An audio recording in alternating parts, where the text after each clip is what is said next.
It's my pleasure to welcome you to our Faith Connect conversation, co-sponsored by the University of Dallas's Newhoff School of Ministry and by the Diocese of Dallas. Our Faith Connect conversations all explore various issues and challenges that we face as Catholics today, as well as how we can respond to those challenges. Today's conversation is on faithful citizenship, our efforts to participate in public life with well-informed consciences as Catholic citizens. This introduction would normally be given by Dr. Wapham, the Dean of the Newhoff School of Ministry, but since he himself is one of our panelists today, he graciously invited me to do the honors. Just a quick reminder for everyone, this conversation will be recorded and posted on our website. The link to access the recording will be posted on the Facebook event page once it's made available. Let me begin by introducing our panelists today. I'm going to be your moderator. I'm Dr. Daniel Burns, Associate Professor of Politics and also Interim Associate Dean of the Constantine College of Liberal Arts. That's our main undergraduate college here at UD. I'm going to be the one asking the questions of the panelists, including questions that come from you, and I'll say more about that in just a second. We have 4 panelists who will be carrying on the discussion today. Becky Visosky serves as the Executive Director of the Catholic Pro-Life Community, or CPLC. That's the Respect Life Ministry of the Diocese of Dallas. The CPLC provides supportive services for families, bilingual education on life issues, and also engages the community to build a culture of life. Becky represents the CPLC's mission across multiple platforms to diverse audiences and has been interviewed by media outlets on issues ranging from legislative efforts to women's health issues. Before she joined the CPLC staff, Becky was a partner with the law firm Carrington Coleman, where she practiced as a litigator for 10 years. Dr. Christopher Wolf is Distinguished Affiliate Professor of Politics here at the University of Dallas and Emeritus Professor of Political Science at Marquette University. He's the founder and president of the American Public Philosophy Institute, a group of scholars from various disciplines who seek to bring natural law theory to bear on contemporary scholarly and public discussions. Dr. Wolf is a scholar of constitutional law, American political thought, and political philosophy. He's the author of 5 books and the editor of 7. His own books include Natural Law Liberalism and the Rise of Modern Judicial Review, as well as the author of over 50 scholarly articles. Dr. John Norris is an associate professor of theology, also here at UD. His primary field of study is patristic theology, and he specializes in St. Augustine and patristic exegesis, that is biblical exegesis. Dr. Norris has been associate provost here for 8 years, and he works as associate provost on faculty development, on student academic success, and on online learning. So he's had a fun past few months. Dr. Theodore James Wapham is Dean of the Ann and Joe Newhoff School of Ministry, our co-host tonight. He's also Associate Professor of Historical and Systematic Theology here at the University of Dallas. Dr. Wapham is the author of numerous articles and books, including The Unity of Theology, the contribution of Wolfhart Pannenberg, and Transforming Ministry Formation, Reflections from the Association of Graduate Programs in Ministry. That book is forthcoming from Paulist Press. Dr. Wapham currently serves as president of the Association of Graduate Programs in Ministry. Now, our discussion today is going to begin from a document put out by the U.S. Conference of Catholic Bishops, that is the USCCB. The document is called Forming Consciences for Faithful Citizenship. The USCCB began putting this document out in 1976. And every 4 years since then, not entirely a coincidence that it's every 4 years, they've edited and revised the document, updating it in accordance with current events and further development of teachings. In its current iteration, the document is in 4 basic parts. It starts with an introductory letter focused on contemporary context for this document and its revision. It then gives a basic outline of those parts of the church's teachings that affect Catholics' participation in public life.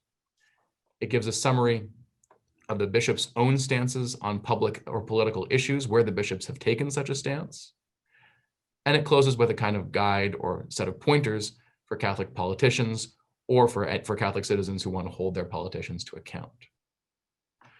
Now, the bishops obviously did not write this document just so that we could talk about this document. And so the purpose of this conversation is not simply to comment on or discuss the document, but the document is obviously a very helpful guide for Catholics thinking about how to inform their consciences and be good citizens.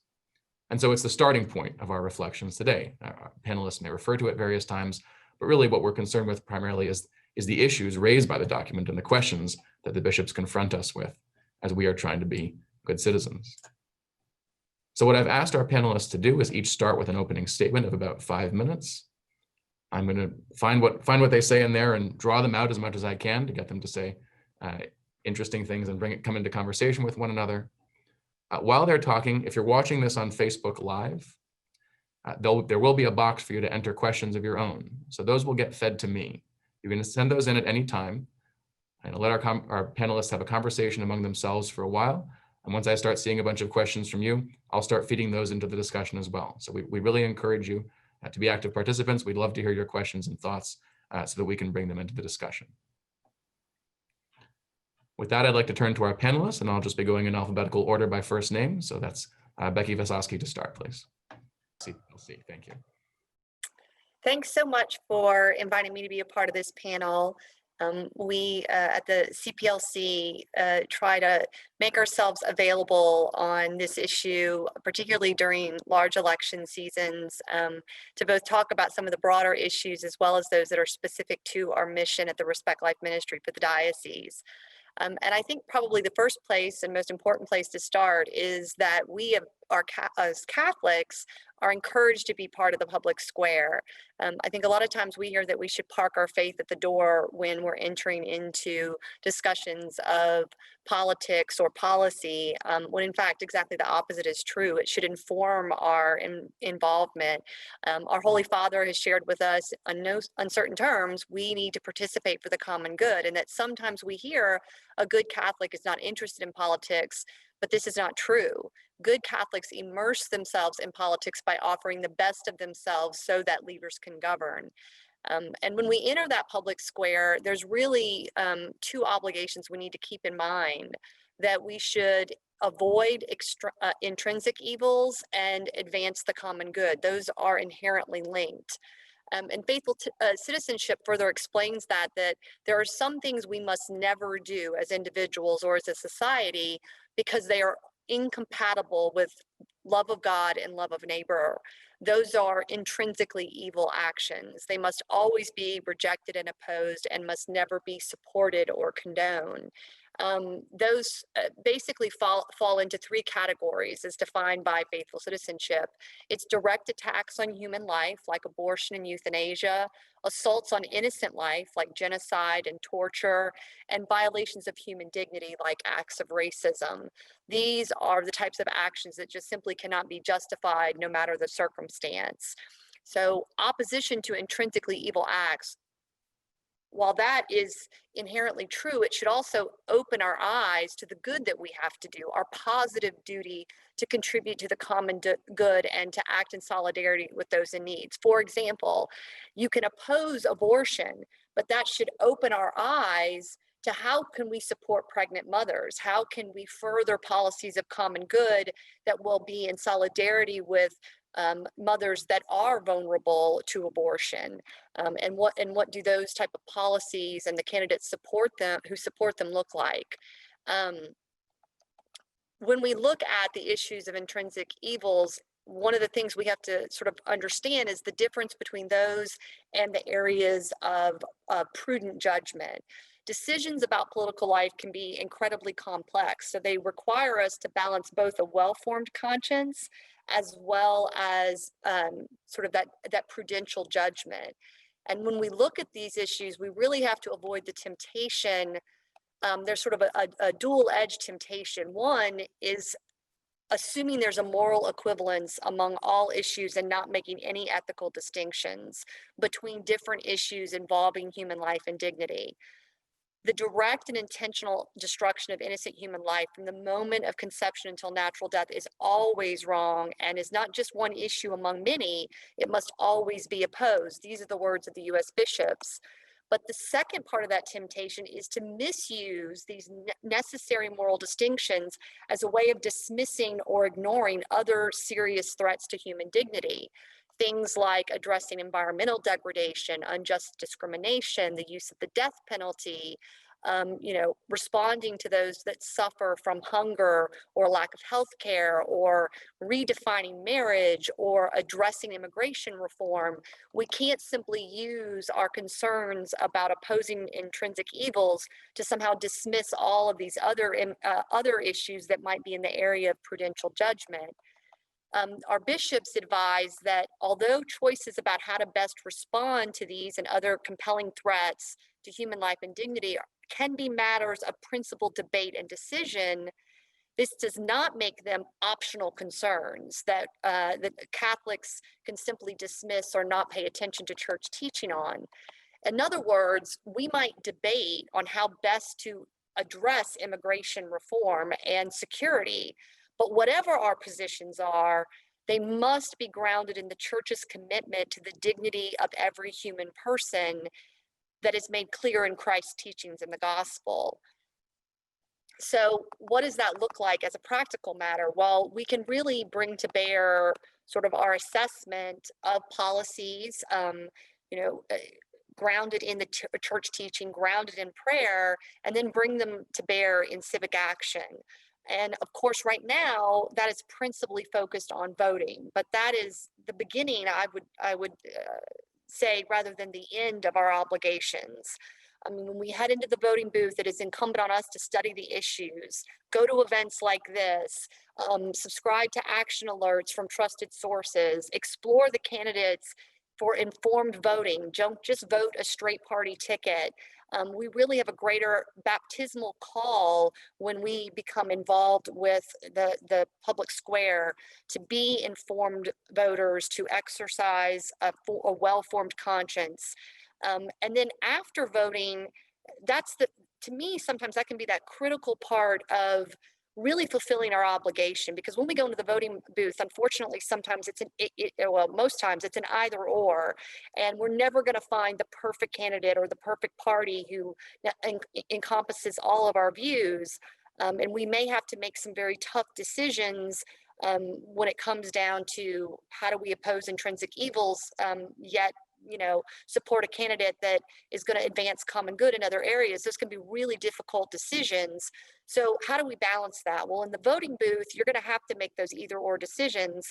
But if you continue your participation as a faithful citizen, that means challenging our elected officials, whether you voted for them or you didn't, calling, writing letters, emails, participating in lobby days, so that you can be a presence for a consistent life ethic where we can support human dignity in all its forms to politicians. And we really represent a unique voice that can bring a real impact to the dialogue, because we are consistent, and there's always a place where we can build a bridge with those that we agree and disagree with, because that's what makes the Catholic voice so unique. Is while we might be with a candidate on the issue of the death penalty, they may not agree with us on abortion. So you can use those areas of agreement as a bridge and then discuss how that same motivation that they share with you on one issue can be expanded to apply to other issues of human life and dignity.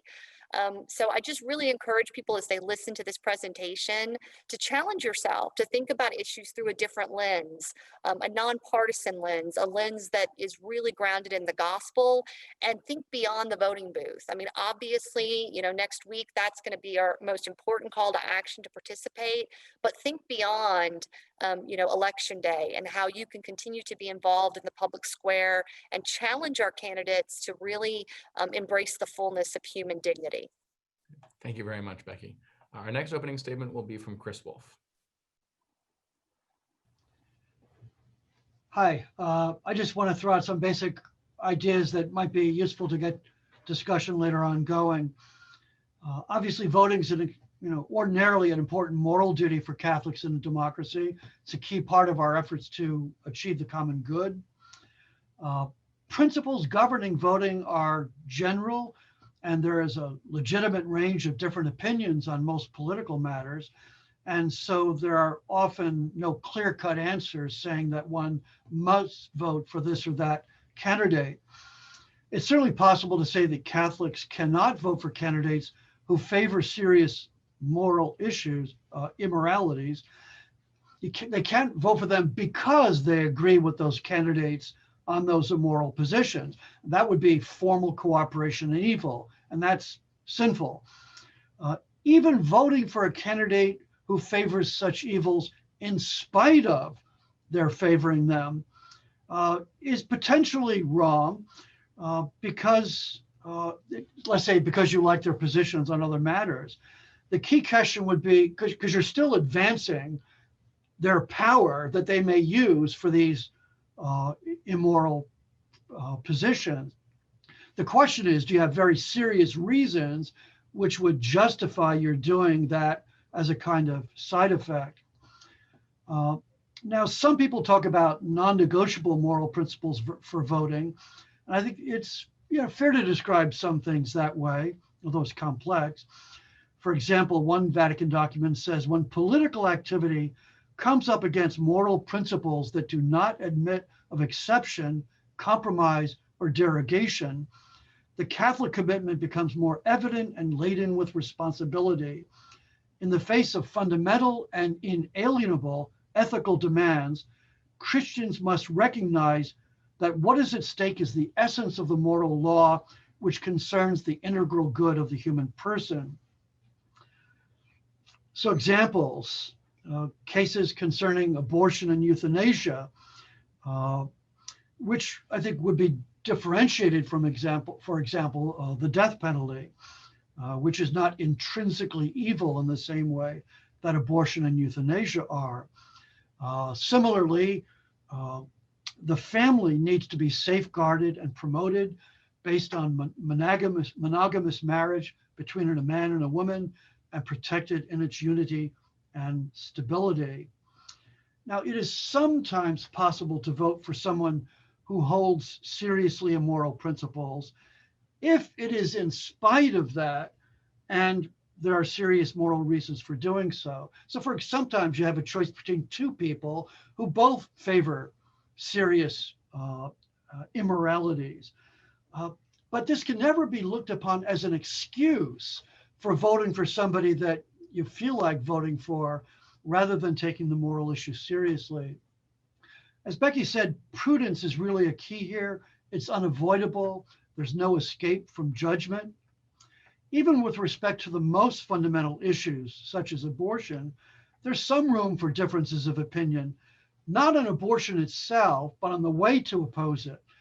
So, for example, John Paul II in Evangelium Vitae indicated that it might sometimes be legitimate for legislators to vote for laws that only partially prohibit abortion, if that's the best that could be achieved in a given situation. And there might be disagreements about what's possible there. But with respect to most political issues, I think it's tough to say that there's a correct political issue on the matter. And that's because so many issues depend on concrete empirical judgments of fact. And the gospel doesn't provide answers to those empirical questions. And a lot of the time, Catholics can reasonably disagree about them. Good example is economic issues. I mean, there's some general principles. Everybody should agree that the common good requires that people have access to basic material needs and the means to obtain them. Okay, we should all agree on that. But the policies in order to achieve that are something about which there are tremendous differences and reasonable differences of opinion. Likewise, foreign affairs involves a lot of very complex empirical judgments. I also think that this would include issues like climate change, the extent and terms of immigration, and while a lot of people might feel strongly about them, and there's nothing wrong with feeling strongly about them, they do involve very serious empirical judgments about which Christians can reasonably disagree. Another prudential matter to consider is what exactly the office holder is able to achieve. There may be practical limits on that. And it's also very important to consider candidates' character. Keep in mind that we know a certain number of issues that are big issues right now. We actually don't know what kind of issues may be the salient issues 2 years from now. And so we have to vote for somebody who has the character and the principles so that they will apply those good principles to things we may not even be thinking about right now. Last thing, I would emphasize something called the levels of generality problem.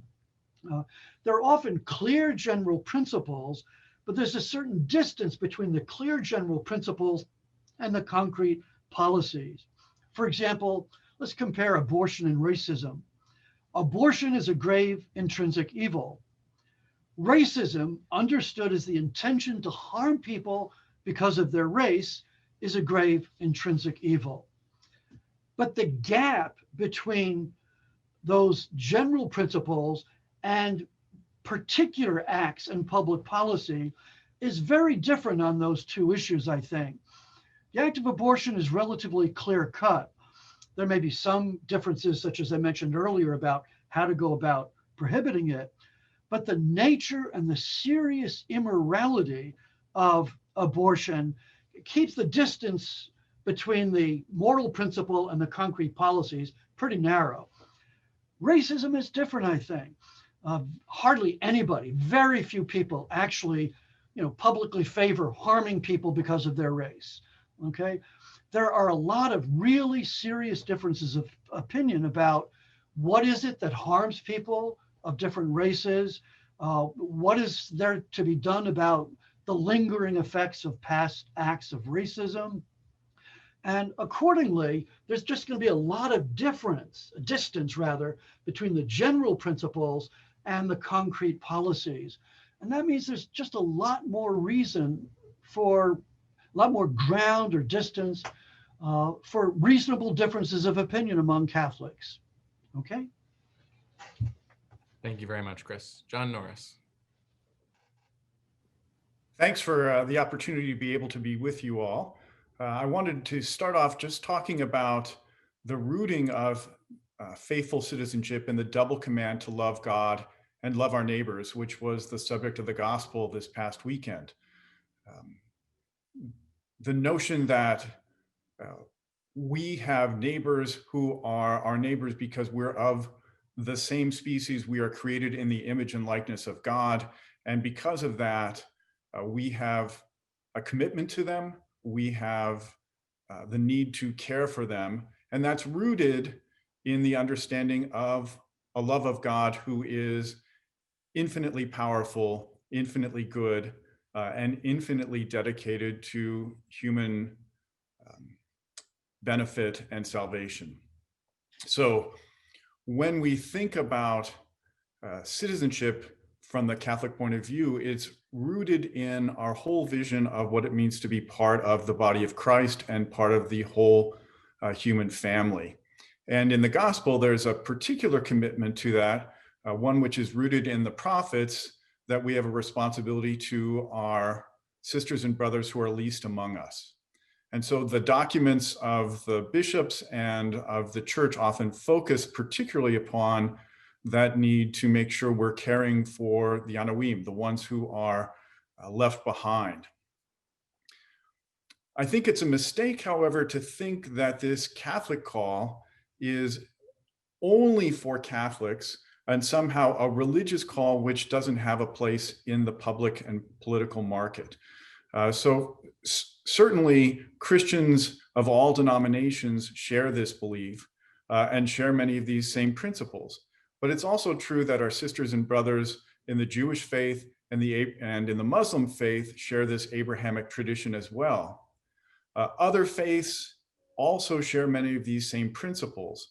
And from the Catholic point of view, that universality of this is because God's teaching is rooted in a natural law, which is a mirror of his divine law. So that the divine law is not going to be telling humans to do anything that by reason they should not on their own also be able to understand. So any arguments that Catholics are going to be making about intrinsic evil and the common good can be argued on a level apart from adherence to a particular faith. And this is one of the reasons why in a nation which separates its ruling governance from a particular religious institution, Catholics still can move into the world and be able to share their faith with everyone when it comes to voting. As we've noted, this is really a difficult thing to do. The situations we're faced with in voting and in the common good are not necessarily easy. And so we're required to exercise prudence. And prudence is discerning the good in every circumstance and the right means of achieving it, and making sure that in order to achieve those good ends, you don't use evil means.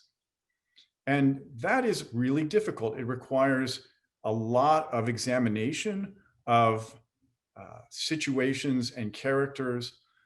It would be lovely if we could find candidates who followed Catholic teaching all along the way, or a party which was the Catholic Party, and you could just go to the poll and pull that lever and know, okay, everybody that I've voted for holds these principles in common.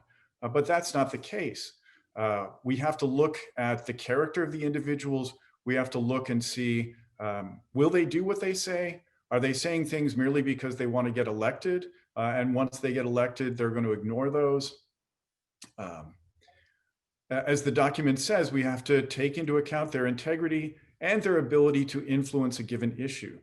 So when we're looking at something like the question of abortion, my city council person might have less influence on that decision. Senators, congresspeople, and presidents who have the ability to appoint people to the Supreme Court, they have a great level of influence in that decision. But my city council person might have a lot more influence in how immigrants are treated in apartment complexes in my city. And so I may take that into accord when I'm looking. One of the things that the document also makes a point about is that we require a respecting of others' opinions within this concept of faithful citizenship. That we try to assume good motives on the behalf of those with whom we argue. And we recognize, as Dr. Wolf was saying, where there's room for differences of opinion in the practical application of principles to particular situations. Thank you, John, for a beautifully timed 5 minutes. As a moderator, I especially admire that. That's very impressive. Ted, Dean Wapham. You're still muted. Great. Thank you very much, Dan, and to all my colleagues. A special thanks to you, Becky, and to the Catholic Pro-Life Committee here in Dallas for your support of this event and your presence and sponsorship of it as well. We really appreciate your partnering with us on this event. Dan, I'm sure that as we move on in our conversation, you're going to try to find the seams between our opening statements, but I'm sorry to disappoint that at the moment I find myself in broad agreement with my colleagues here on the panel that one of the things that I've heard us say most clearly is the need and the requirement, the moral responsibility of a Catholic to be active and participate in society. We do that. One of the most fundamental ways that we do that is through voting, but Becky's insistence and encouragement, especially given the complexity of individual candidates and the way that our two-party system does not align particularly well with a consistent series of a Catholic vision of society, that it really encourages us to find other ways to participate, whether that be through activism, writing letters to our to our representatives, finding ways ourselves perhaps even to get involved in local politics, run for your school board, be a part of your homeowners association. These are simple ways that we all participate in our society and have the opportunity to influence the common good. One of the things that I do think, as the conversation will go on, that I also heard implied in the conversation is that none of us are here to tell you how to vote, and the Bishops' Conference, in the very title of their address, are not telling you how to vote, but rather trying to provide guidelines and principles to help you to think with the church about voting. And so in this process, that's what's meant by the idea of forming consciences for faithful citizenship. We look at the core principles of Catholic social teaching, a series of documents that have been put forward by the church for over 100 years, and that really are designed to help guide the development of the way that we think about how we as human beings organize ourselves in society and in community. This particular document is always inviting us into deeper reflection. You heard both Dr. Wolf and Dr. Norris use the term prudence. That asks us to, continue to reflect on making good judgments. That's always the tough thing to do. It's judgment calls as a virtue in and of itself is finding a balancing act, a mean between two extremes, as Aristotle would have us see it. And so part of the challenge and opportunity there is to continue to think about how do we hold the tensions of the various goods in our society in combination. The Bishops' Conference in their document identify 4 key principles of Catholic social teaching that you've heard us talk about in varying degrees. The first and bedrock principle is that of the dignity of the human person. It makes it so that an intentional act against life, such as a procured abortion or euthanasia, active euthanasia, are clear examples of an attack on human dignity. But the Bishops' Conference also broadens this to include any abnegation of fundamental rights, the kind of rights that Dr. Wolf talked about, that provide a foundation for human flourishing, basic access to basic food, shelter, meaningful work, education, healthcare. These are all really important principles. A second principle is that of subsidiarity, organizing our governments and reaction at the proper level. The most basic unit of society, of course, is that of the family. And as we move from the family to local government, to state government and federal government, and even international authorities, we need to find where are the right places for legislation to take place, for regulations to be established. Overall, these are to promote the common good, that which is good across society.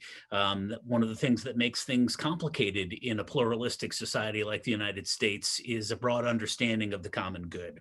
And finally, that of solidarity. The last thing I'll mention, and I'm starting to run over time, is that we've seen that there are a legitimate diversity of opinions.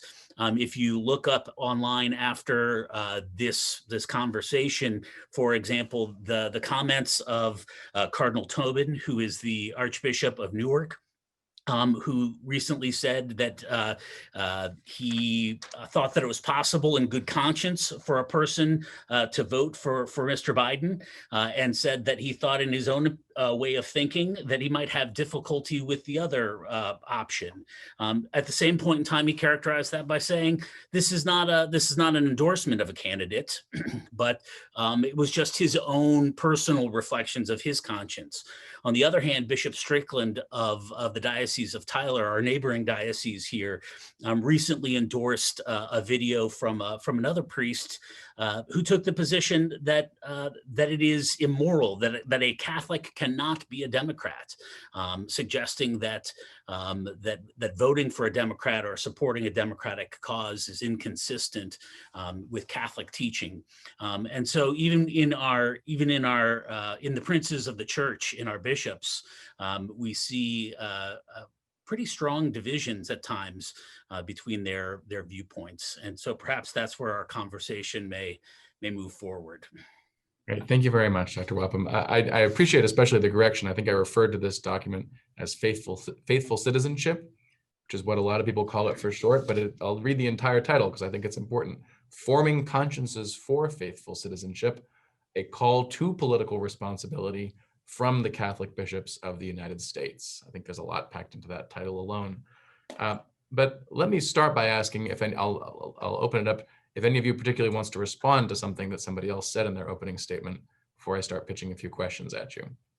And let's mute ourselves unless you would like to say something, in which case please unmute yourself.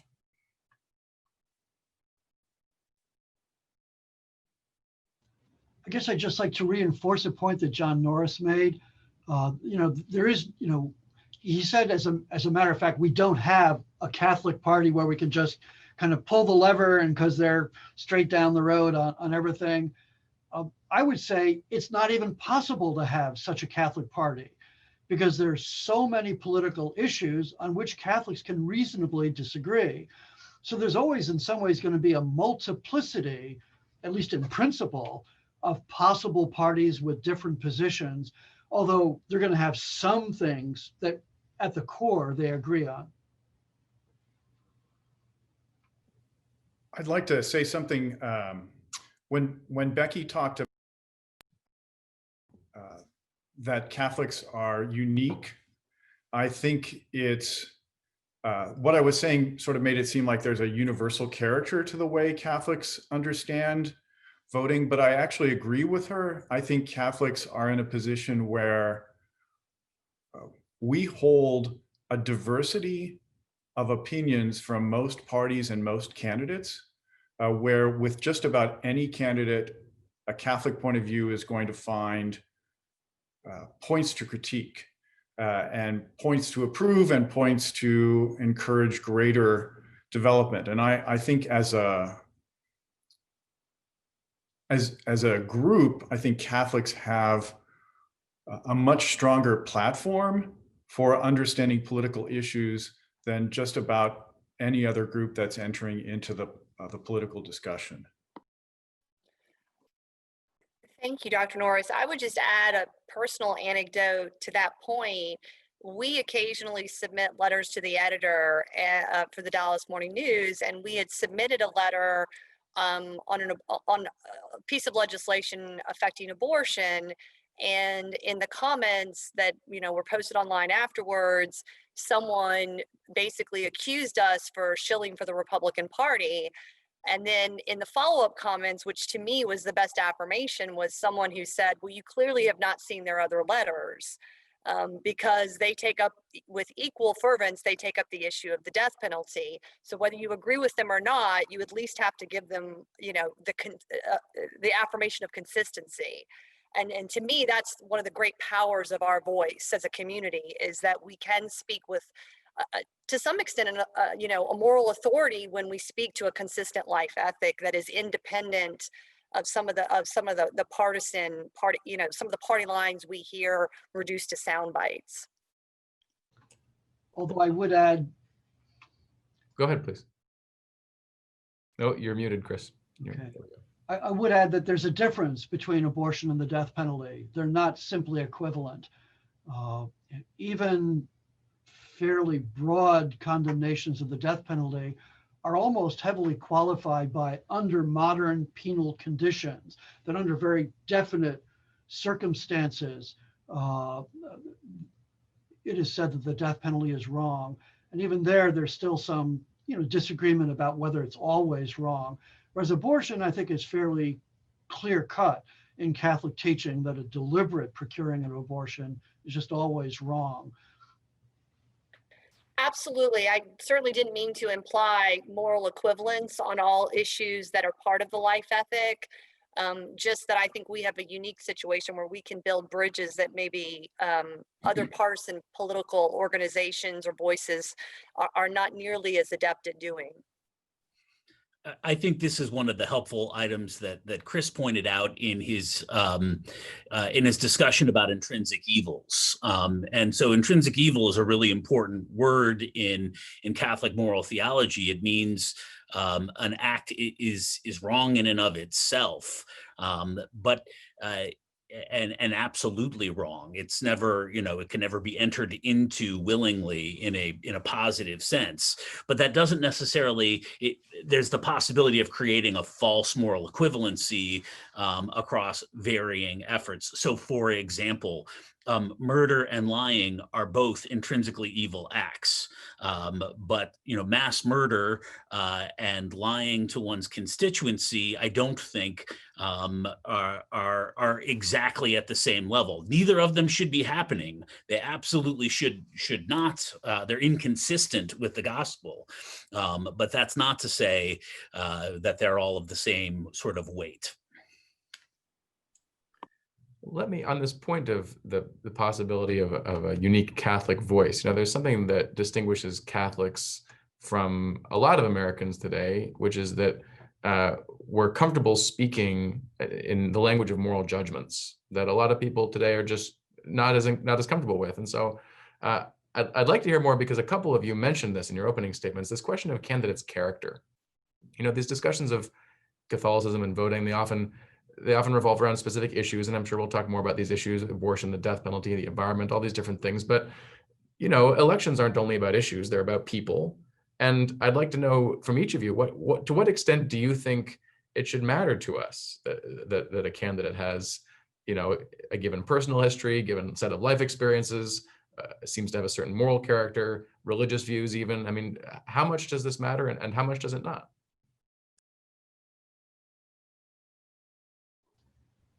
Well, as someone who spoke a little bit about, moral judgment on different issues when we began, I would say we have to be careful that I think as Catholics, we can talk about judgment on issues. I think we have to be careful of applying that same sort of measuring stick to people. I think a lot of times in the very divisive environment we live in, it immediately, when you have a judgment about a policy or an issue, it gets equated to judgment of the people that disagree with you, or maybe make choices you disagree with. And I think we have a tough road sometimes on distinguishing those issues. Perfect examples when we talk about the redefining of marriage, that it's very hard to have an honest discussion about what does that mean for our society, without being painted with the broad brush of bigotry or discrimination against people based on sexual preferences.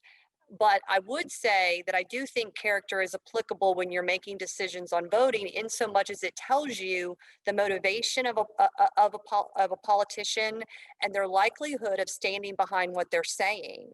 I mean, if they have a long history of not being forthcoming about their positions or being dishonest about their positions, and I think any number of things about about how they've conducted their lives can point to that. How they treat people, I think that can give you some insight into how they're going to lead, whether they're going to be able to bridge disagreements and be able to actually be an effective leader, whether they're going to stand by the positions that they put forth in their candidacy. How are they talking about their own positions versus disparaging others? I mean, all of that I think can give us insight into how that person's going to be a leader, which for me would be very relevant in voting. Well, I might as well bite the bullet and get down to some specific comments, but obviously it's a problem for a lot of Catholics that the pro-life candidate in this election is Donald Trump. And I'm just going to interrupt Dr. Wolf, because I think it's a very important public service announcement. This is an election with many races at many levels, state, local, and federal.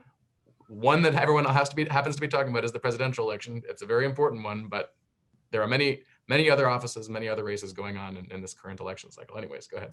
I couldn't agree more. It's absolutely true. And character is relevant to every one of them.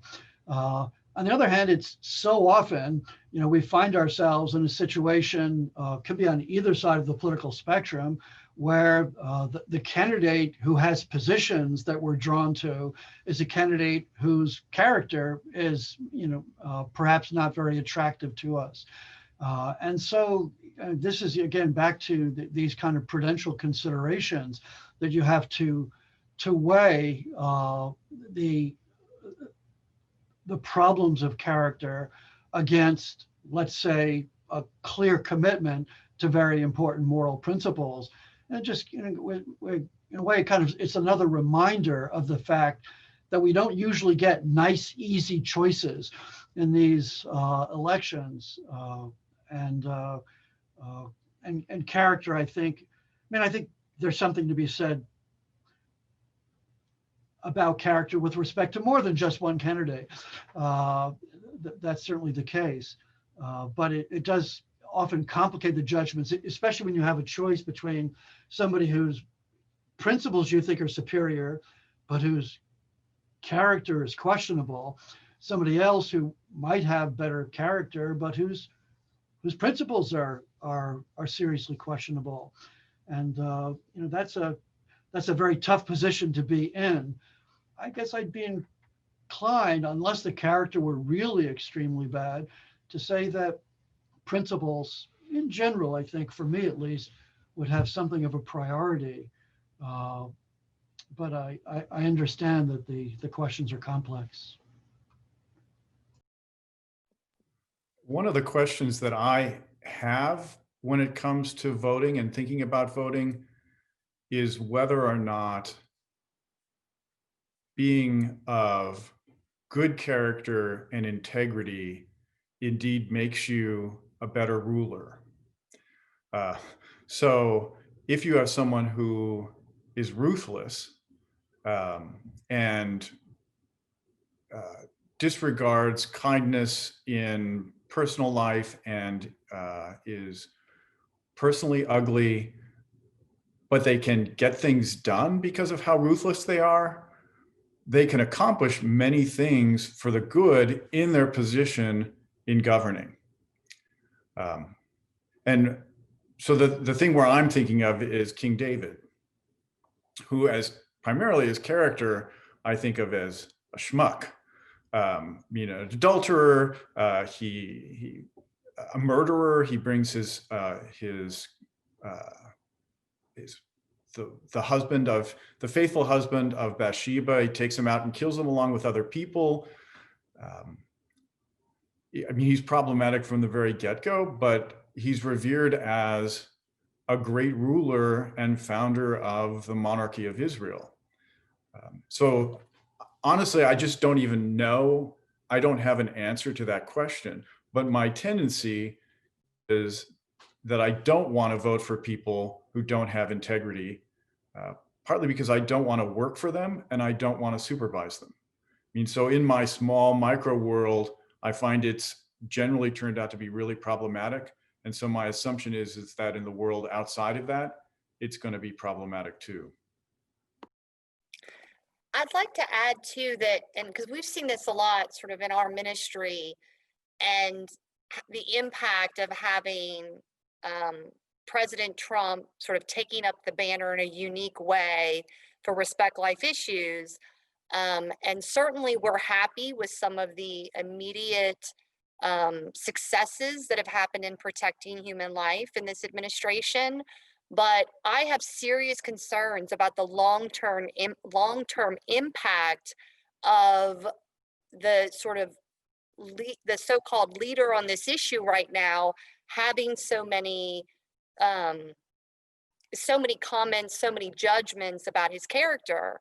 And I'm not taking a position on right or wrong. I just think we have to, if we're doing an honest assessment of whether a leader's character is relevant, we have to look beyond the impact of just when they're governing, but what they can do to sort of the mission overall long term once they're associated with it. I think sometimes it can cause some long-term divisiveness in the issue. I think that actually one of my challenges with the document as a theologian is its emphasis, perhaps overemphasis on policy. Policies are easier. It's easier to as Chris was mentioning, to work at the level of broad principle, and but in most cases, when we go to vote, we don't vote on policy matters unless there's a ballot initiative. We vote on human beings. And there are no such things as intrinsically evil human beings, at least not in Catholic teaching, and nor are there any angels. So when we talk about character, we're talking about people who are broken and sinful, necessarily. And but I would like to bring into the under the broad umbrella of character, to other aspects that we've talked about, not just sort of the moral standing of the individual, but competence and opportunity. At the perhaps it's particularly at the local level, but I think we've seen the same thing at times at the federal level. Does the person have the skills necessary to be a leader, to be an effective leader in leading a country or leading a community forward, and in a way that's practical? And so you could have a really good person who's ineffective. You could have a bad person who's highly effective in good ways. Perhaps worst of all, you could have a person of questionable character and questionable leadership, who may create real challenges, and that their effectiveness really comes about primarily through opportunities that happen from other events, right? That if it's the case of a president, that you had a Senate and a legislature that was of the same party, that made it easier for you to be effective in the policy platforms that you would have liked, that otherwise you might not have been particularly effective. And so, this broad issue of character, when we go to the booth, that's, I think it's really important to remember that we're voting for people, and to have this sort of holistic view. And I think that's particularly challenging at the local level, where it's hard to get information about all of your candidates. You may get policy positions. Occasionally, I've had the opportunity in small elections to meet candidates outside my polling place, which I think is ideal. But this is part of, one of the things that's a characteristic emphasis of the University of Dallas, and of Catholic social teaching, is the need for education, to be an educated citizen. And it takes work to sort of dig in and to say, what are the policy positions?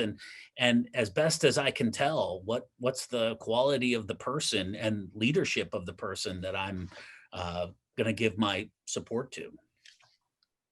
We'll just You've emphasized differences with respect to prudence a lot, and I think that's important to say, but I don't want to seem to be suggesting that, well, you can't really tell for sure because they're just, everything's so confused or whatever. There are no intrinsically evil people, candidates, but there are candidates very seriously committed to very intrinsically evil policies. And of course, the most difficult position is that as a whole, the Democratic Party is clearly dominated, it's not exclusive, but it's dominated by people who are really committed to an almost virtually unlimited abortion right. I mean, really right up to the time of birth, and also to public funding for that. And as I said earlier, I think abortion is one of these issues that is particularly clear, unusually clear. And so I understand the discomfort that a lot of Catholics feel at, being in a position where the party that they agree with on so much, on a lot of social welfare policy and immigration, other issues of that sort. I understand that they agree with that, and yet they understand that there's this real institutional commitment to an extraordinarily broad abortion right. And I think that's, a real problem for a Catholic who goes into the voting booth. And increasingly so, whereas in the 80s or 90s, it was possible to be a pro-life Democrat. It in this most recent federal election cycle, it seemed to be a litmus test. And so I think you're right. It is challenging. At the same point in time, I do think. That's perhaps why the bishops called and have used the language, even in the midst of a debate that led to the introduction of this document. There was a debate about the term "the preeminent issue," which is used in association with the language of abortion. The bishops themselves had a discussion on the floor in the introductory letter and talked about the equally sacred, the human life of the poor and the destitute. I found increasingly relevant the arguments of Bishop McElroy of San Diego, a moral theologian, who has, I think, made a forceful argument to say, if you've come to the determination that the environment is an existential threat to human life, then I think you'd have to, if you've come to that conscious determination, then it must at least be on equal par with abortion. It is different in two ways. Number one, the impact, we are seeing immediate impact on human life, especially in the poorest areas of the world. We see it driving natural disasters and migration patterns. But I think even perhaps of greater significance is if it really is left unchecked and it has the ability to have catastrophic events on human life in terms of sort of the toll, the ultimate toll. I think that's something that if we don't see some significant changes, there's an area of development in the documents for the bishops. Well, good. I think this is really a serious problem, though. Bishop McElroy putting climate change on the same level of abortion, I think is just seriously wrong. Climate change involves so many really complex empirical judgments, whereas abortion, they're relatively few. I mean, there really is such a profound difference between the two that I think it's a serious error to simply put them on the same plane. Dr. Wolf, before you respond to it, I just want to get Dr. Wappen to state his position more clearly, because as a moderator, I finally smell a disagreement, which I've been waiting for in this past hour of friendly, happy, agreeing conversation. I know you people, and I know we don't all vote for the same candidates, and right now nobody watching this would know that. So I'm trying to get somewhere here, folks. And but Ted, I want you to elaborate on this a little bit. You said something a little bit vague, like you find Bishop McElroy's arguments increasingly relevant. Lots of things are relevant.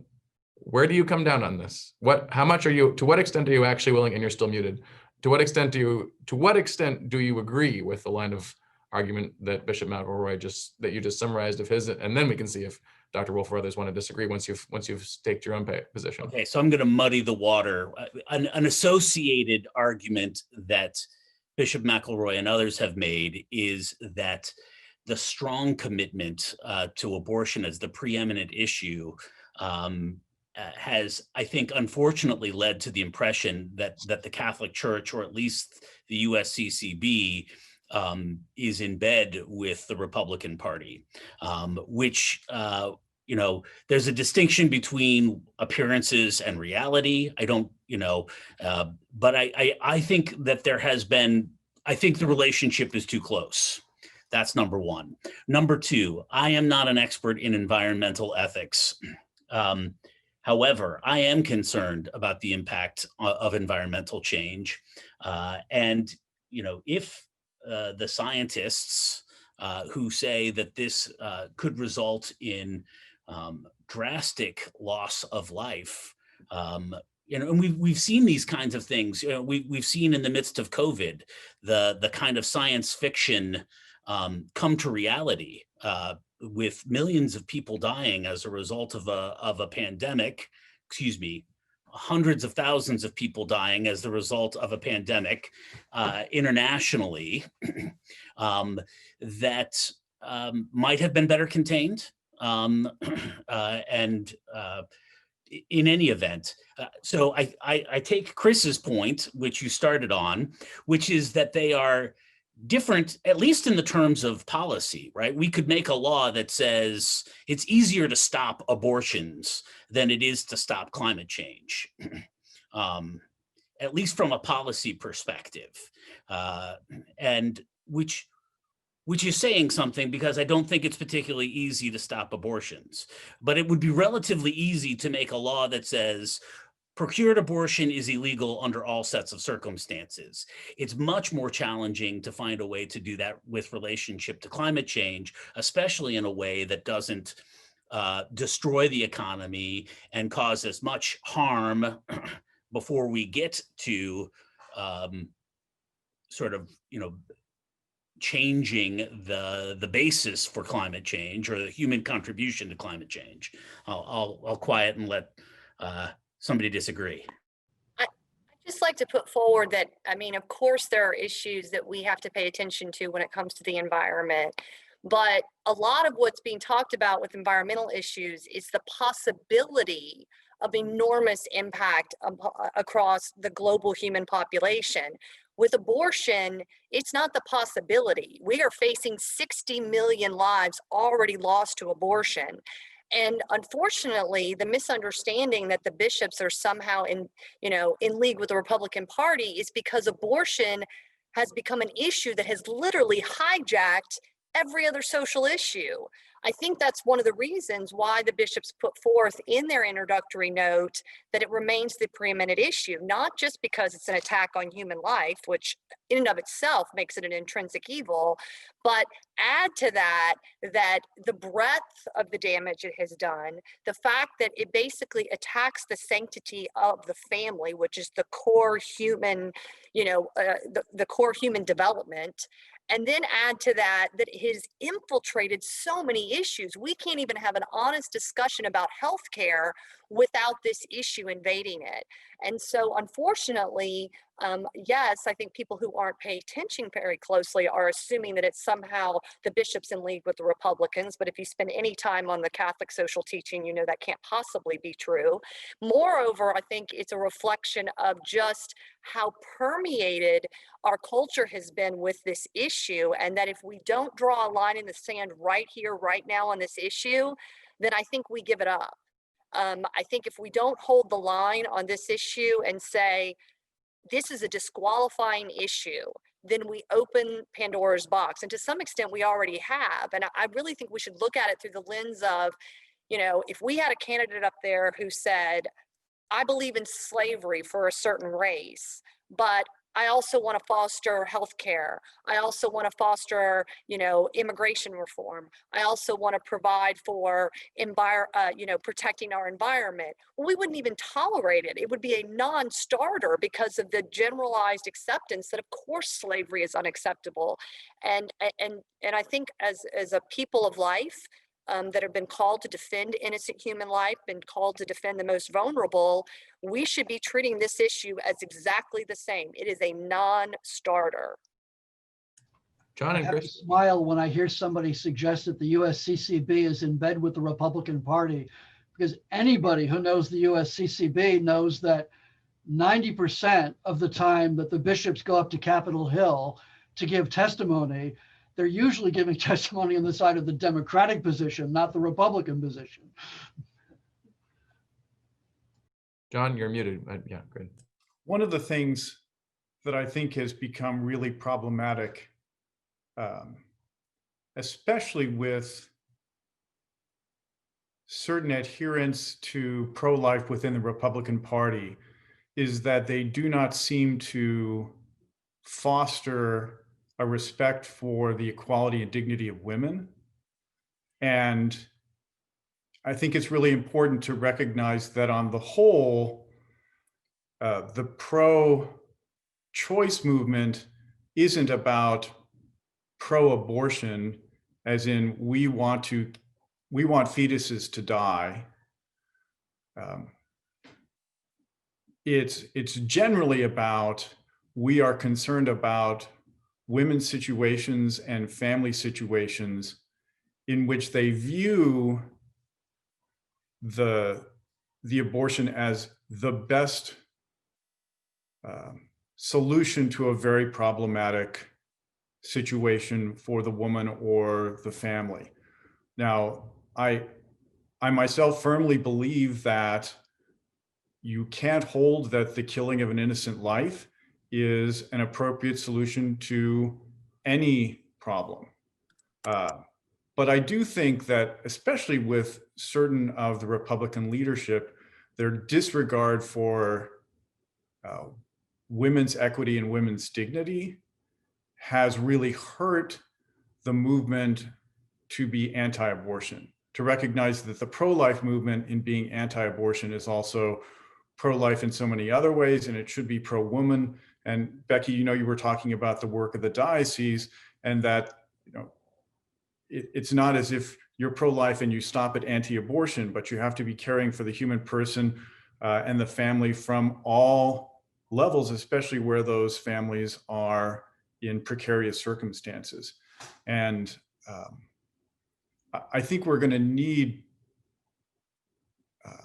pro-life candidates who, on the anti-abortion element, can link that to their support for a proper understanding of women's dignity and the family in a way that isn't going to turn people away. Now, like talking about changes, I was at the Democratic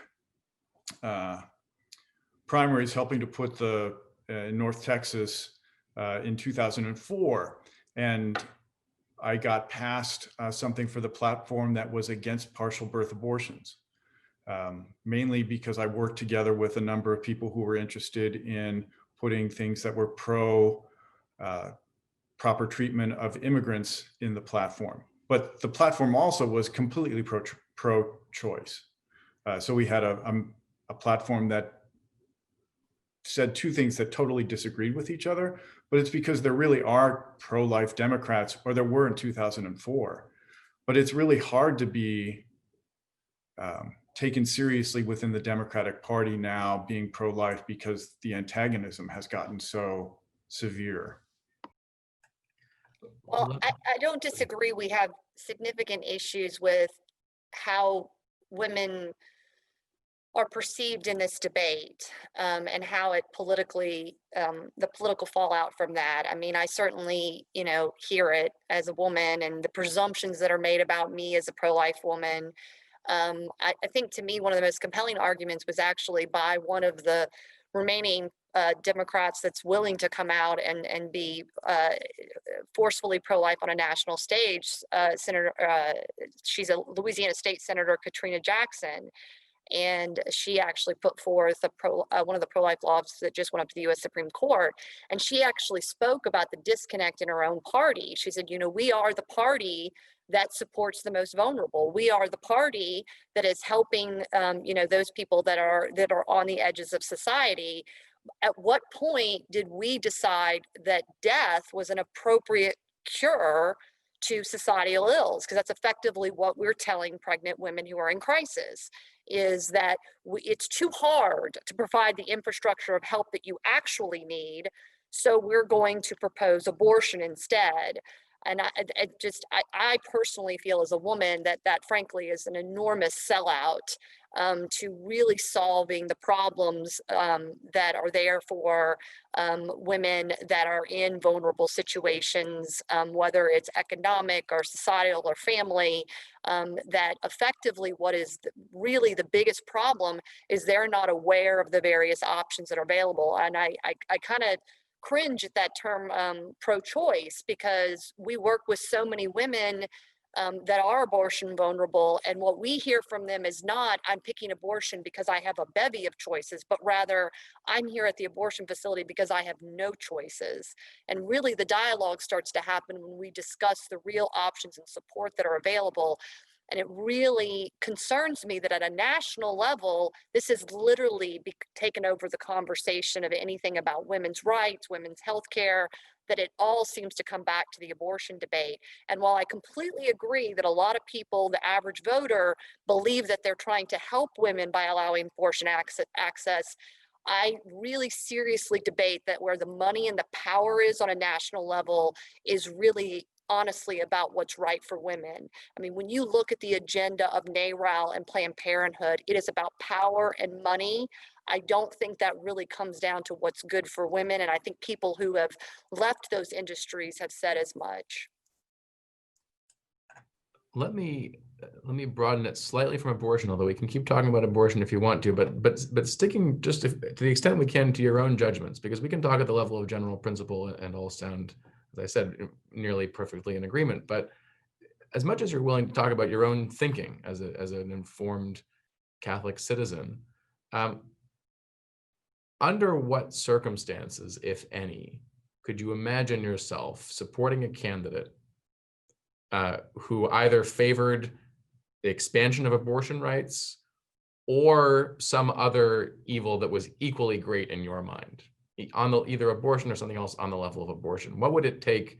Who would the opponent have to be? And I'm not talking about some hypothetical case in which Hitler is running for president, but in your own experience as an American voter in the 20th and 21st century, when have you found yourself, whether you want to name specific candidates or you just want to describe the kind of situation that you've actually seen concrete, where you think I might have to pull the trigger on this one? I actually haven't seen any candidate that would fit that description. There are certainly candidates in the United States who a reasonable person could argue is, let's say, insufficiently attentive to the problems of women, the problems of the poor, whatever. But I mean, I think you'd have to have somebody who actually hated the poor and wanted to harm the poor to have something even remotely like, the position in favor of abortion. And I don't know. I mean, maybe David Duke, maybe if I had a state election involving him, it would at least raise a question. I mean, I think the number of white supremacists in American politics is like almost nil.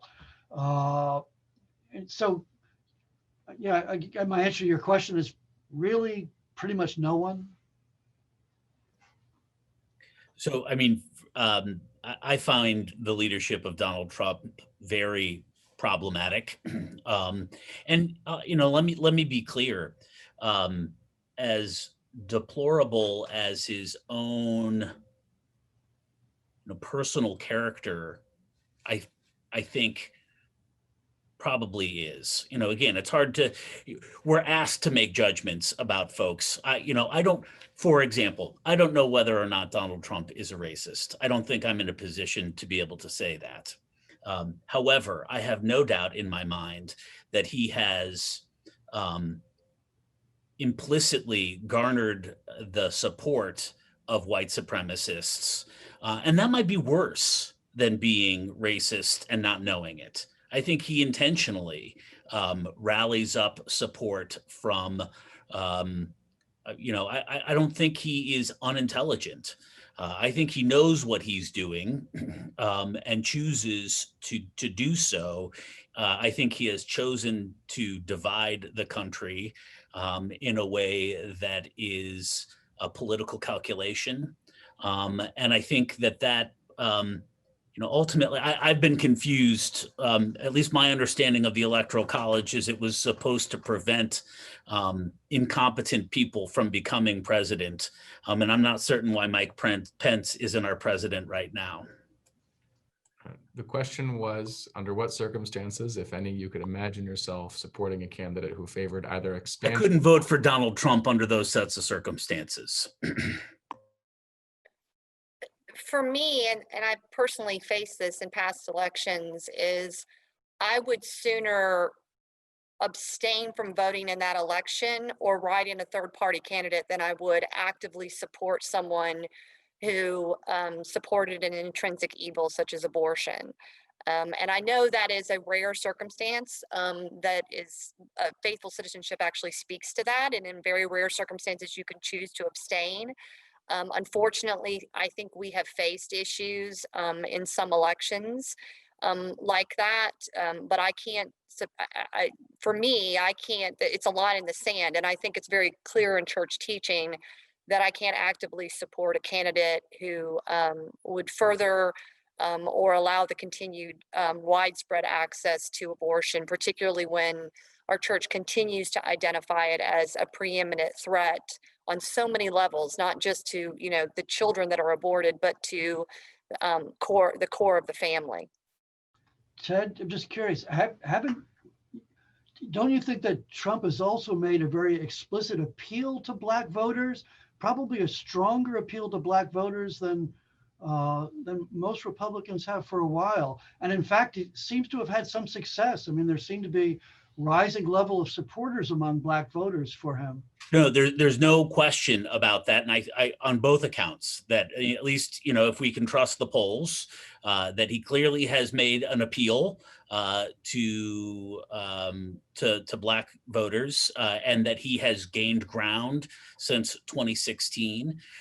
In my mind, that doesn't necessarily, again, so how does one balance that out if he has empowered and enhanced white supremacist movements, which we've seen a resurgence of in the last 4 years, and race-based violence, and a failure to denounce clear, for example, he's chanting "lock up Gretchen Whitmer," 2 weeks after the FBI foiled a plot to have her arrested, or by a group of activists who were trying to kill her publicly. It seems to me that should be an easy call for a president to say this is wrong, and to recognize that their rhetoric might be contributing to divisiveness to such a level that it's provoking violence. And I would say that violence is being provoked on both ends of the political extreme. But I think that's not to mention undermining the rule of law as sort of a fundamental principle, probably from, I'm not certain whether it's from a lack of awareness or a lack of caring. But either way, I find that problematic. In terms of the rule of law? Yes. What do you have in mind specifically? I would say the way that he has, for example, politicized the Justice Department in such a way that Bill Barr, for example, he is actively calling out both the Justice Department and the Attorney General, not the Attorney General, excuse me, the Secretary of State to promote investigations, public statement of investigations against political opponents. Those are problematic things, I think, for me in the United States.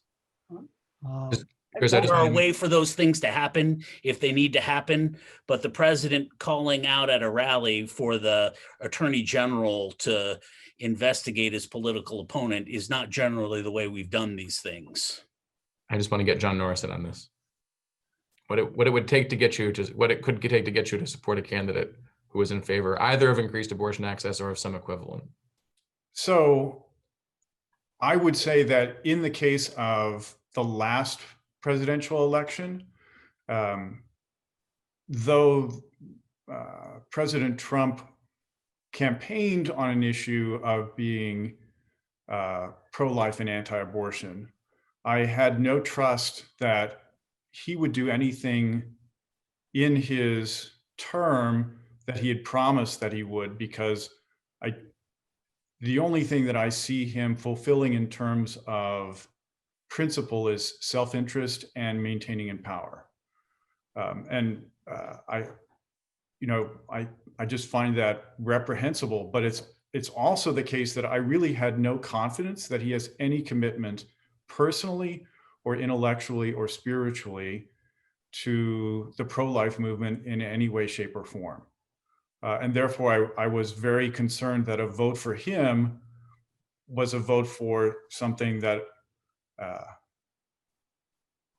might be considered to be in favor of pro-life, but might not ever turn out that way. Now, it turns out that in his 4 years, there are a number of things he's done that have helped the United States limit abortions. And part of that also is the candidates. I think the influence that he will have had in the candidates that he's proposed to the Supreme Court are going to be influential as well. But I did not trust when he was running for office, and I do not trust when he's running for office now, that anything that he says on his platform, he's going to accomplish or try to accomplish. So there's a case where I find integrity of character really leads me not to vote for someone, even though their stated policy is one which is about intrinsic evil. And I would say, Becky brought this up. The document teaches that we can't vote for candidates who specifically promote intrinsic evil because of that policy. So I think in those cases, you can vote for candidates who are in favor of legislation or that is promoting intrinsic evil, if that's not your goal in electing them, and that would then put a responsibility upon you, if that person were to elected, to work within society, communicating with that candidate and that party to try to move them more closely towards pro-life positions. I don't think you can just lay it down as a broad general principle that as long as you're not voting for a pro-abortion candidate because you favor abortion, it's okay to vote for the candidate. There's still, I think, a pretty strong presumption against voting for that person, because even material cooperation is a really serious issue. There'd have to be, I think, really serious moral issues to justify voting for somebody, even if it had nothing to do with their pro-abortion position. And I think sometimes, people don't take that seriously enough. They, once they recognize, well, it's possible to vote for somebody who's pro-abortion, maybe they don't, follow up enough with the very concrete moral judgment. Is there any really seriously morally justifying reason to vote for somebody who's going to advance abortion, even if that's not the reason I'm voting for them? Let me follow. Go ahead, John, if you want to respond to that. Sure.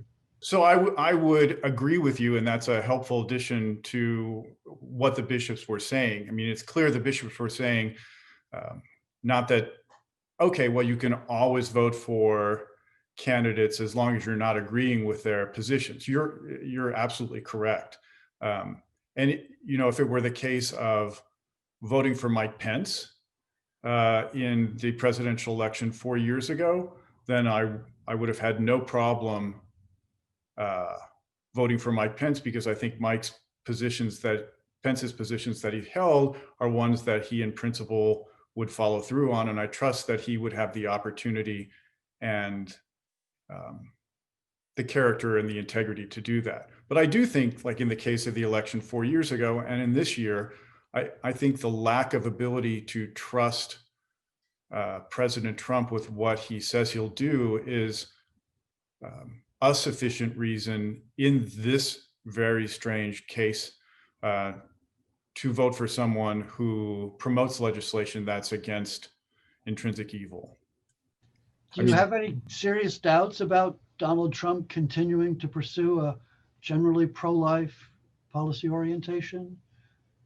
I just don't see any practical grounds to think that. He's been pretty consistent to what he said he'd do. I will allow Dr. Norris to respond briefly to that if he wants to, although we're not supposed to be mainly talking about candidate-specific records, but do you want to? Sure, I would say that I think mainly the positions he's been taking are to make sure he has a power base to help him get reelected. And if he gets reelected, I have no trust what he might do.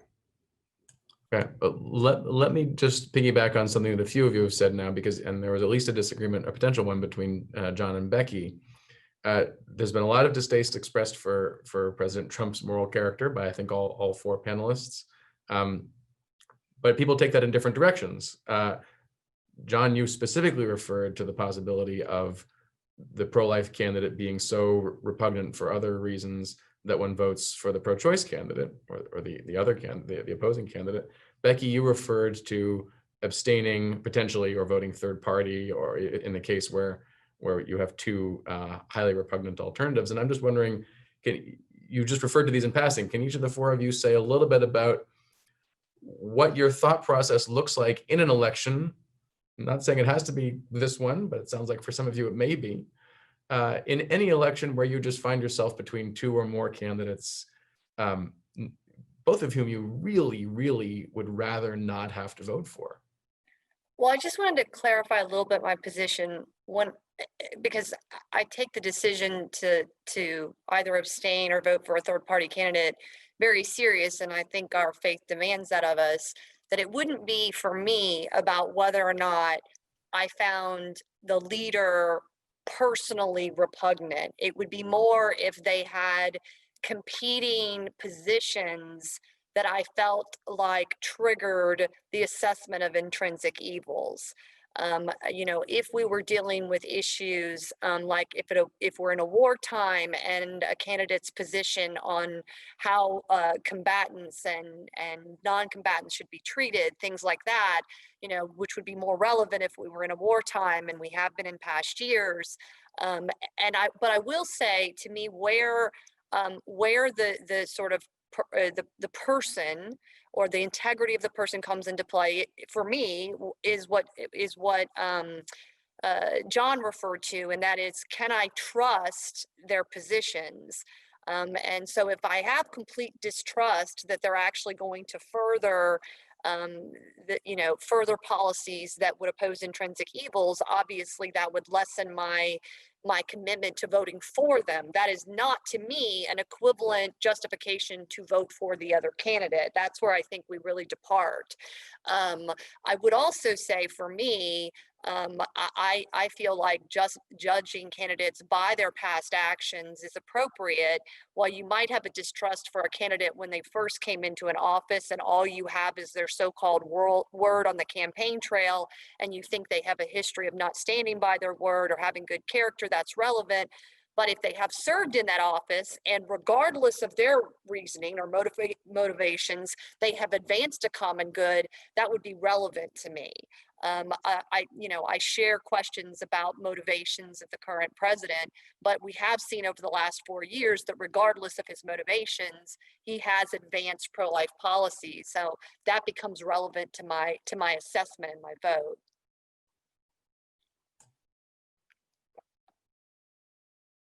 Three others? I don't think anybody has very serious questions about how I'd answer that.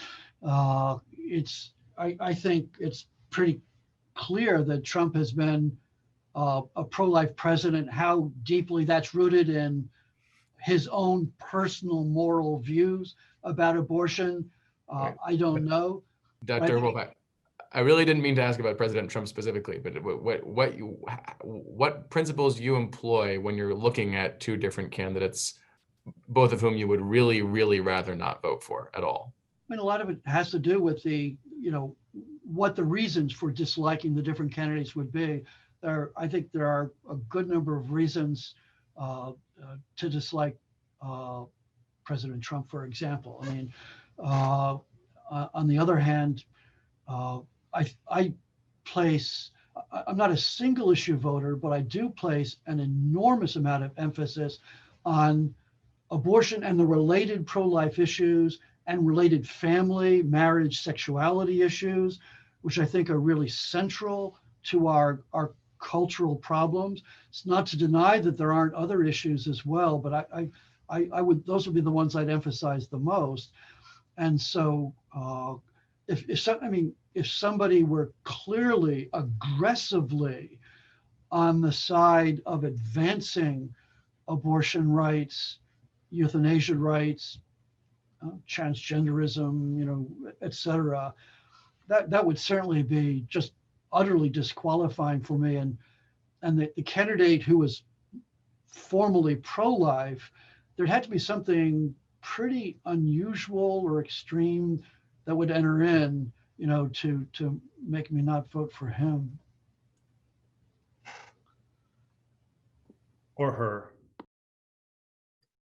Or is that it, John? Come on, you can give us more I than that. hope to have a chance to vote for Nikki Haley next election. I think for me, I have resigned myself to the idea that there are that both of our two major parties are asking us to support at least proximately the promotion of intrinsic moral evils, and quite frankly, my assessment is, how do you look at sort of, one or two significant issues and balancing those out with a wider range of issues. And the other element is the office that we're looking at and the complexity of our political system that says that any one vote for a party,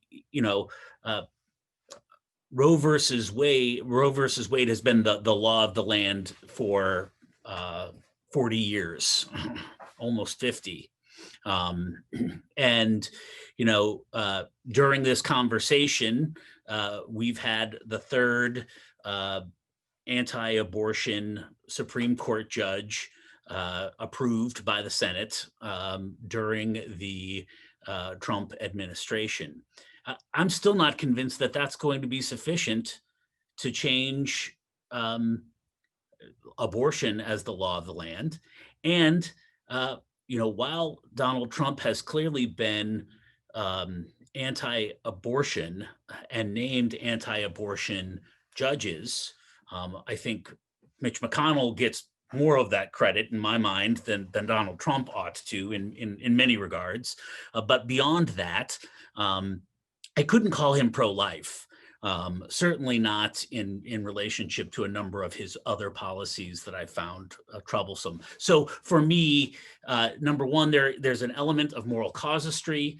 What is the nature of participation in evil by voting for either particular political party? If I am constrained to vote for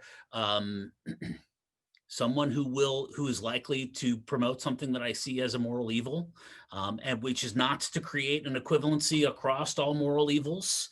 I'd say each of them are, the two leading issues that I mentioned are the environment and abortion. I agree with Becky's earlier assessment that the issue with abortion is that it's happening right now, and that 60 million children have been killed in the womb as a result of that. But we're being asked to compare that with the annihilation of 1 billion people in 20 years or 50 years. That's not a kind of, judging pan that I want to be in a position of having to decide. And, ultimately, I do hope that we continue to promote more conversations like this that are nuanced, that I think try to get into the details of issues and see the complexity of them, and that aren't characterized by the kind of broad sound bites and unhelpful generalizations that tend to characterize our political debates. Ted, what kind of intrinsic moral evils do you think the one party advances? You mentioned you thought both. I'm sorry, Chris, I hate to be cutting you off, but we are almost out of time, and I want to give John a chance to respond to the question as well. And by almost out of time, I mean we're already 5 minutes over. Let me just say, I think Becky's point about judging records and fits into the context of what kind of opportunity do you think the person is going to have on an issue about intrinsic evil. And so the more likely that you think the person is going to have even the most limited effect for the good, the more cause you have to consider to vote for that person. And even if you don't think that person has very any chance of making a change, nevertheless, I think you have to imagine that they're going to accomplish some evil in some other way in order not to vote for them. Now the question, do you abstain or do you vote third party? I think depends upon how much you think a third party vote might actually have a chance of making a difference in winning. Or is it just going to be leading to the candidate that you don't want to win to lose the election and to win the election? But I also think you have to look and say, what if elected, the person who holds a position that is favoring the continuation of legislating intrinsic evil, are they going to have an influence for the strengthening of that? And so I think that's something you have to very seriously take into account and look at. And that might well lead you to say, I cannot in good conscience vote for this person, and I'm either going to have to vote for a third party candidate or abstain because I cannot put my name to their winning the election. I hope Dr. Wepham and the diocese will forgive me for letting you guys go longer than I had promised I would. I have trouble resisting when smart people are talking, wanting to hear them talk more.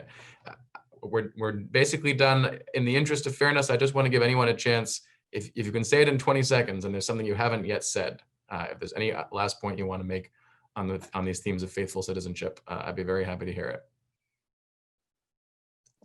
I guess The only thing I would add is these are complex issues, but don't be intimidated to the point of not participating.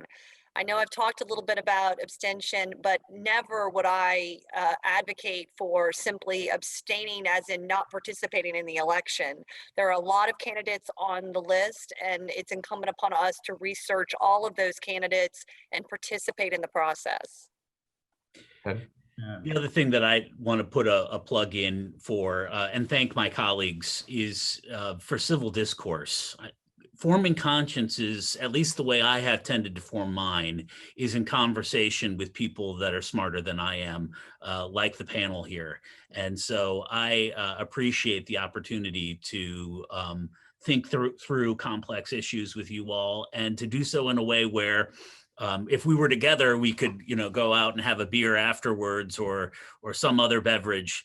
But that it doesn't have to result to name calling, even though I probably have contributed to that to some degree. And for that, I apologize. Not here.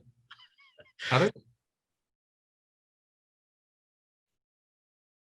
Well, nothing further to add. I want to thank our panelists heartily for their contributions to this spirited and, for me, really outstanding discussion.